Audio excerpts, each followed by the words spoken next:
Hello बच्चों, let's read this question. The question says match the following columns. Column 1 functions, column 2 elements. Column 1 A water splitting reaction, B uptake and utilization of calcium, C synthesis of oxygen, D redox reaction. Column 2 1 boron, 2 copper, 3 chlorine, 4 zinc. Codes are A, B, C and D. तो इस question में हमें match करना है elements को उनके given functions पे, right. तो जो की कॉन्सेप्ट हम इस क्वेश्चन में यूज करेंगे, हम मैच करेंगे एलिमेंट्स को उनके फंक्शंस के साथ में. Match elements with their functions, right. तो इसमें अगर हम एलिमेंट्स की बात करें तो एलिमेंट्स हमें कॉलम 2 में दे रखे हैं. कैसे नंबरिंग में? 1, देन 1 है सबसे पहले, 2, 3 और लास्ट 4. तो फर्स्ट हमारा एलिमेंट है boron, than copper, chlorine, zinc, right. ये सब हमारे एलिमेंट्स हो गए. तो फर्स्टली तो अगर हम इन एलिमेंट्स की बात करें,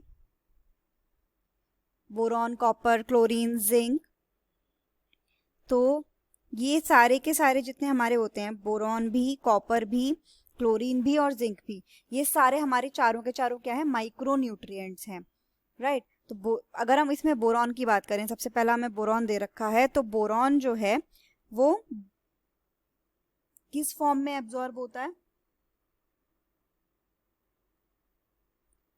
बोरेट आयंस के फॉर्म में, राइट. BO3 3 नेगेटिव इस फॉर्म में, या फिर B4O7 2 नेगेटिव. इन दोनों फॉर्म्स में बोरोन हमारा एब्जॉर्ब होता है, राइट. इसका मेन काम होता है कैल्शियम के अपटेक और यूटिलाइजेशन में. फॉर अपटेक एंड यूटिलाइजेशन किसका? कैल्शियम का. तो कैल्शियम आयंस प्रॉपर्ली अपटेक होंगे और यूटिलाइज होंगे, उस काम के लिए बोरॉन बहुत इंपॉर्टेंट है. अगर बोरॉन नहीं होगा तो कैल्शियम की भी डेफिशिएंसी हो जाएगी, क्योंकि कैल्शियम ढंग से अपटेक और यूटिलाइज नहीं हो पाएगा. तो ये काम हो गया हमारा बोरॉन का. अगर हम कॉपर की बात करें तो कॉपर हमारा जो होता है, कॉपर एब्जॉर्ब होता है क्यूप्रिक आयंस की फॉर्म में. एब्जॉर्ब्ड एज किस फॉर्म में एब्जॉर्ब होता है? क्यूप्रिक आयंस, यानी कि Cu+2 क्यूप्रिक आयंस है ये. और ये जो है ये रिडॉक्स रिएक्शंस में इन्वॉल्व होता है और ये रिवर्सिबली ऑक्सीडाइज हो जाता है. इन्वॉल्व्ड इन रिडॉक्स रिएक्शंस. अब ये रिडॉक्स रिएक्शंस में क्यों इन्वॉल्व होता है? क्योंकि ये अपने इस वैलेंसी से कन्वर्ट हो सकता है क्यूप्रस आयंस की वैलेंसी में, यानी कि Cu+3. तो जो भी आयंस, जो भी एलिमेंट्स रिवर्सिबली ऑक्सीडाइज हो सकते हैं, वो इन्वॉल्व होंगे रिडॉक्स रिएक्शंस में. तो copper just like iron redox में पार्ट लेता है रिडॉक्स रिएक्शंस में. अगर हम क्लोरीन की बात करें तो एब्जॉर्ब होता है Cl नेगेटिव की फॉर्म में, और इसका जो फंक्शन है सोडियम और पोटेशियम के साथ में ये सॉल्यूट कंसंट्रेशन में एनायन कैटायन बैलेंस बनाने में हेल्प करता है. इसके अलावा इसका जो मेन होता है वो होता है water splitting reaction. Absorb as chlorine Cl negative, और इसका काम क्या होता है? Take part in photolysis of water. किसका फोटोलाइसिस? H2O का फोटोलाइसिस.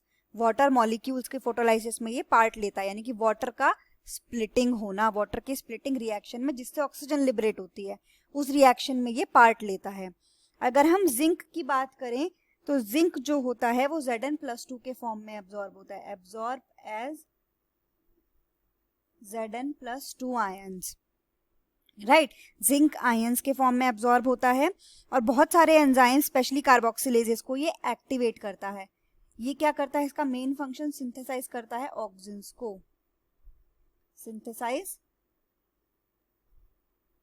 ऑक्सिन्स, ऑक्सिन्स को ये सिंथेसाइज करता है। ऑक्सिन्स होते हैं प्लांट हार्मोन्स। तो अगर हम ऑप्शंस की बात करें तो बोरॉन का काम हमें कहाँ मिला, utilization and uptake of calcium, यानी कि जो हमें बी में दे रखा है। तो बेसिकली अगर हम यहाँ ए टू डी जाएं कोड्स के अकॉर्डिंग तो हमारे ऑप्शंस किस तरीके से बैठेंगे। सबसे पहला हमारा होगा वाटर स्प्लिटिंग रिएक्शन में कौन पार्ट ले रहा है, वो है क्लोरीन। तो क्लोरीन हमें दिया हुआ है थर्ड में, राइट, तो वो आ गया सबसे पहले थर्ड। देन हमारा है uptake and utilization of calcium, उसमें कौन पार्ट लेता है, बोरॉन, यानी कि 1, देन आएगा 1।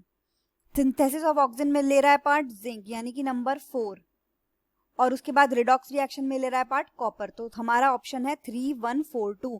अगर हम मैचिंग देखें 3142 कौन से उसमें दी हुई है, वो है ऑप्शन नंबर बी। तो आंसर यहाँ पर क्या हो जाएगा, B. The final answer is option B, 3142. Hope you understood it well. Best of luck.